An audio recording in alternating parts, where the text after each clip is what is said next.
Hello friends, कैसे हैं आप सभी फ्रेंड्स। आज हम सिंगल डॉट ब्लाउज की कटिंग करने वाले हैं। इसके लिए हमने फैब्रिक को 2 फोल्ड में करके रखा है और सबसे पहले हमें एक सीधी लाइन लगा लेनी है। उसके बाद हम शोल्डर के लिए निशान लगाएंगे। शोल्डर हमारा 15 इंच का है तो इसका हाफ करके एक निशान लगाया है और नेक का टिप हम 6 इंच रखेंगे, तो उसके हिसाब से हम शोल्डर को माइनस करेंगे। शोल्डर हम यहाँ से 1.25 इंच माइनस करेंगे। टोटल शोल्डर में से 1.25 इंच माइनस करने के बाद एक निशान लगा देंगे। जितना निशान हमने ऊपर की तरफ लगाया है उतना ही हम नीचे की तरफ लगाएंगे और इस लाइन को सीधा मिला देंगे। उसके बाद हम आर्म होल के लिए निशान लगाएंगे। चेस्ट डिवाइड बाई 6 करके हम आर्म होल के लिए निशान लगा देंगे। उसके बाद इस लाइन को सीधा मिला देंगे। लाइन को सीधा मिलाने के बाद हम अपेक्स पॉइंट के लिए निशान लगाएंगे। जितना भी अपेक्स पॉइंट है उसमें 1/2 इंच प्लस करके लगाएंगे, क्योंकि 1/2 इंच हमारा सिलाई मार्जिन में जाएगा। उसके बाद हम लेंथ के लिए निशान लगाएंगे। लेंथ हमारी 14 इंच है तो 1 इंच हम बढ़ा कर लेंगे, जो कि हमारा फोल्ड में जाएगा। उसके बाद हम 2 इंच का लूजिंग डालते हुए 4th पार्ट करेंगे और 2 इंच सिलाई मार्जिन छोड़ देंगे। उसके बाद कमर पे निशान लगाएंगे। कमर का जितना भी साइज है उसका 4th पार्ट करेंगे। उसके बाद हम 2.5 इंच का डाट डालेंगे। डाट के लिए निशान लगाएंगे और उसके बाद 2 इंच सिलाई मार्जिन रखेंगे। ये निशान लगाने के बाद हम आर्म होल की शेप लगाएंगे। आर्म होल की शेप के लिए आर्म होल लाइन का सेंटर निकालेंगे। उसके बाद फ्रेंच कर्व स्केल से मिलाते हुए इसे शेप दे देंगे।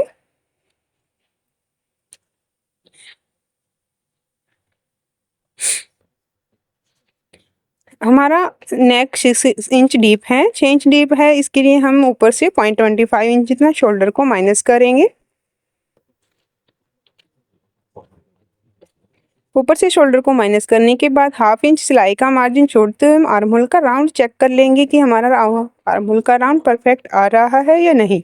अगर आर्म होल का राउंड कम या ज़्यादा है तो इसे फिर से शेप लगा देंगे और आर्म होल का राउंड लगा देंगे।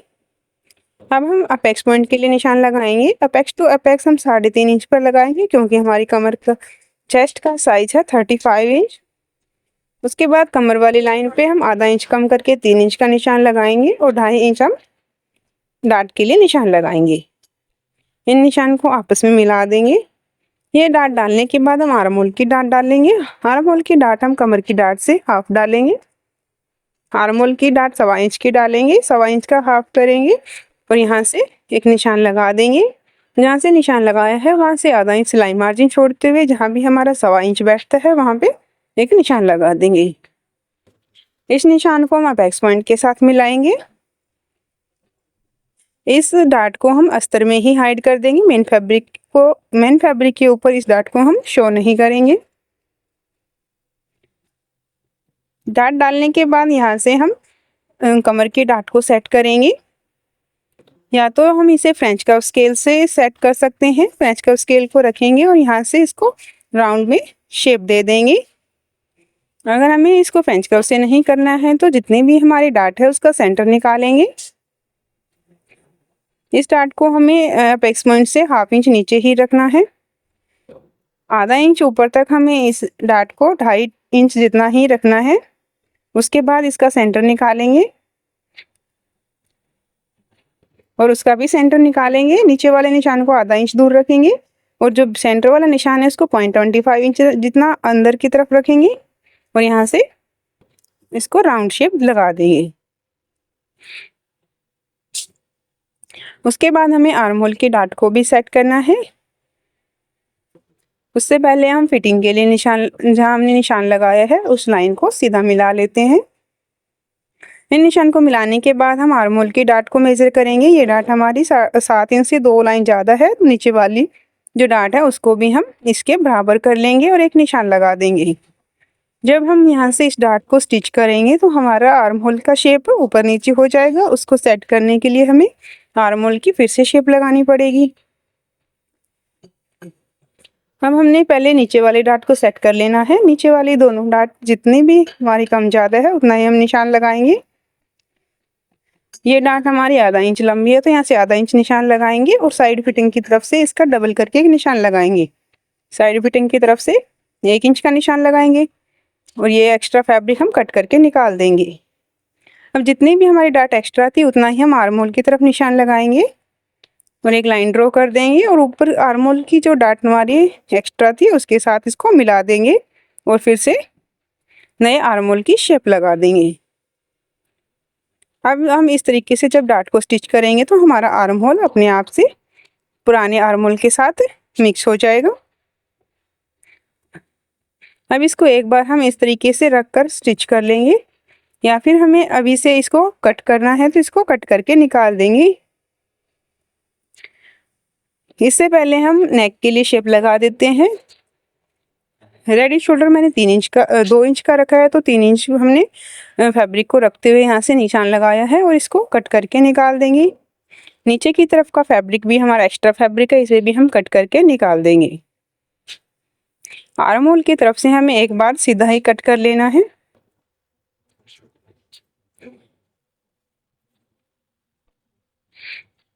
अब हम आर्म होल के लिए शेप लगाएंगे।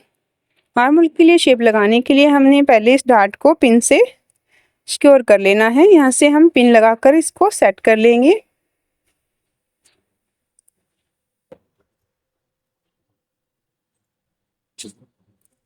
पिन लगाकर सेट करने के बाद एक बार फ्रेंच कर्व स्केल से इसको अच्छे से शेप लगा देनी है। जहाँ से हमारा नया आर्म होल है उसको हम पुराने आर्म होल के साथ ऐसे मैच कर देंगे और अब यहाँ से हम इसको कट करके निकाल सकते हैं। आर्म होल के अंदर हमारी डाट आई है तो आर्म होल का साइज भी हमारा कम हो गया होगा, तो इस साइज को भी हमें फिर से चेक कर लेना है। कट करने से पहले हमें फ्रंट क्रॉस भी चेक कर लेना है। अगर आपका फ्रंट क्रॉस कम या ज़्यादा है तो इस लाइन को आप अंदर या बाहर कर सकते हैं। मेरा फ्रंट क्रॉस 13 इंच पे ही था तो यहाँ से मुझे कुछ भी कम या ज़्यादा नहीं करना पड़ा। इसको यहाँ से कट करके निकाल देंगे। मेन फैब्रिक के ऊपर कट करने से पहले हम आर्म होल की डाट को हाइड कर देंगे। हमें आर्म होल की डाट का दोनों तरफ से निशान लगा लेना है। दोनों तरफ निशान लगाने के बाद इसे सिलाई लगा देंगे। यहाँ से दोनों तरफ हमने सिलाई लगा दी है। अब हमें आर्म होल को फिर से चेक कर लेना है। आर्म होल हमारा यहाँ से 6 इंच जितना ही है तो हमें आर्म होल के लिए फिर से शेप लगानी पड़ेगी। यहाँ से 1 इंच नीचे करके मैंने आर्म होल के लिए फिर से निशान लगाया है और यहाँ से इसको फिर से शेप लगा देंगे। शेप लगाने के बाद फिर से इसे चेक कर लेंगे कि हमारा आर्म होल कितना आ रहा है। अब भी हमारा आर्म होल कम है तो इसको एक बार फिर से हम शेप लगाएंगे और फिर से हम इसे मेज़र कर लेंगे कि हमारा आर्म होल का कितना साइज आ रहा है। अब हमारा 8 इंच आ रहा है तो हमारा 16 इंच का आर्म होल था तो ये हमारा परफेक्ट जाएगा। अब जहाँ पे भी हमारी आर्म होल की शेप बनी है इसे कट करके निकाल देंगे। कट करने के बाद अब हम इसे मेन फैब्रिक के ऊपर रखेंगे और इसी के अकॉर्डिंग हम मेन फैब्रिक को कट कर लेंगे। मेन फैब्रिक के ऊपर इसे बिल्कुल अच्छे से सेट करना है। मेन फैब्रिक को अस्तर से 0.25 इंच या फिर ½ इंच एक्स्ट्रा रखते हुए कट करना है। जब हम मेन फैब्रिक और अस्तर को स्टिच कर लेंगे तो इसमें एक्स्ट्रा फैब्रिक कट करके निकाल देंगे। जहाँ जहाँ हमने निशान लगाए थे उसे कट करके निकाल लेंगे। नेक की कटिंग हम बाद में करेंगे। अब हम बैक पार्ट की कटिंग करेंगे। बैक नेक और फ्रंट नेक हमारा बराबर है तो यहाँ से हमें जितना निशान हमने फ्रंट में लगाया था उतना ही बैक के अकॉर्डिंग लगा लेंगे। 1 इंच शोल्डर को माइनस करके हम 6 इंच पे आर्म होल का निशान लगा लेंगे और यहाँ से फिटिंग का निशान लगाते हुए इसको कट कर लेंगे। बैक पार्ट की लेंथ हमने 15 इंच रखी है। 15 इंच पे एक निशान लगाएंगे। उसके बाद हमें चेस्ट लाइन पे फिटिंग का निशान लगाना है। कमर हमारी 30 इंच की है तो 7.5 इंच पे एक निशान लगाया है। 1 इंच हमने डाट के लिए लगाया है और उसके बाद हम 2 इंच सिलाई मार्जिन रखेंगे। चेस्ट लाइन पे भी हमें चेस्ट का 4th पार्ट करना है 2 इंच की लूजिंग डालते हुए और 4th पार्ट करके 2 इंच एक्स्ट्रा मार्जिन रखते हुए इसे कट कर लेंगे। सबसे पहले हम बैक क्रॉस चेक करेंगे। बैक क्रॉस के अकॉर्डिंग निशान लगाएंगे और यहाँ से आर्म होल को शेप लगा देंगे। मेरा बैक क्रोस फ्रंट से 1/2 इंच बढ़कर आ रहा था, तो मैंने 1/2 इंच बाहर की तरफ करके इसमें आर्म होल की शेप लगा दी है। अब यहाँ से एक बार आर्म होल का साइज चेक कर लेंगे और फिटिंग का निशान लगा देंगे। फिटिंग का निशान लगा दिया है। अब यहाँ से आर्म होल का साइज चेक करेंगे। आर्म होल का साइज हमारा परफेक्ट जा रहा था। तो यहाँ से हमारा बैक नेक भी 6 इंच का है, तो यहाँ से पीछे की साइड से भी हम 0.25 इंच जितना कम करेंगे और यहाँ से इसको कट करके निकाल देंगे। बैक पार्ट की कटिंग भी हो चुकी है। ऐसे ही हमें इसको मेन फैब्रिक के ऊपर रखेंगे और इसको कट करके निकाल देंगे। बैक पार्ट में नीचे से कट करने से पहले हमें फ्रंट पार्ट को इसके ऊपर रखना है। साइड फिटिंग के निशान को आपस में मैच करना है। जितना भी हमारा फ्रंट पार्ट की लेंथ है उतनी ही हम बैक पार्ट की लेंथ रखेंगे और जितना एक्स्ट्रा फैब्रिक है उसे हम कट करके निकाल देंगे और इसे हम तिरछे में कट करके निकालेंगे जहाँ से हमारी बैक की डाट आएगी। पहले हम बैक डाट का निशान लगा लेते हैं। जहाँ तक हमारी बैक की डाट आएगी वहाँ से इसको तिरछे में मिलाकर कट करके निकाल देंगे।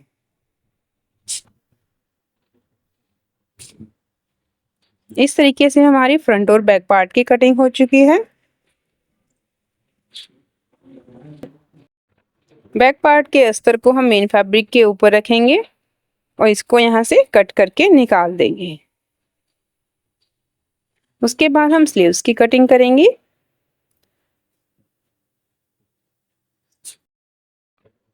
स्लीव्स की लेंथ हमने 7 इंच रखी है और यहाँ से फैब्रिक को मैंने 4 फोल्ड करके रखा हुआ है। सबसे पहले हम स्लीव्स के लिए डाउन लगाएंगे। स्लीव्स का डाउन हमने 3.5 इंच पर लगाया है। 3.5 इंच पर एक निशान लगाएंगे। चेस्ट का 4th पार्ट करेंगे और एक निशान लगा देंगे। ऊपर की तरफ हम 1.5 से 1.25 इंच जितना एक निशान लगाएंगे और यहाँ से इस निशान को एक बार चेक कर लेंगे। तिरछे में भी हमें चेस्ट का 4th पार्ट जितना ही निशान लगाना है और अब इस लाइन का हम सेंटर निकालेंगे और इस लाइन को एक बार ड्रॉ कर देंगे। जहाँ से हमने सेंटर का निशान लगाया है वहाँ से 1/2 इंच हमें बाहर की तरफ जाना है और यहाँ से शेप लगा देना है।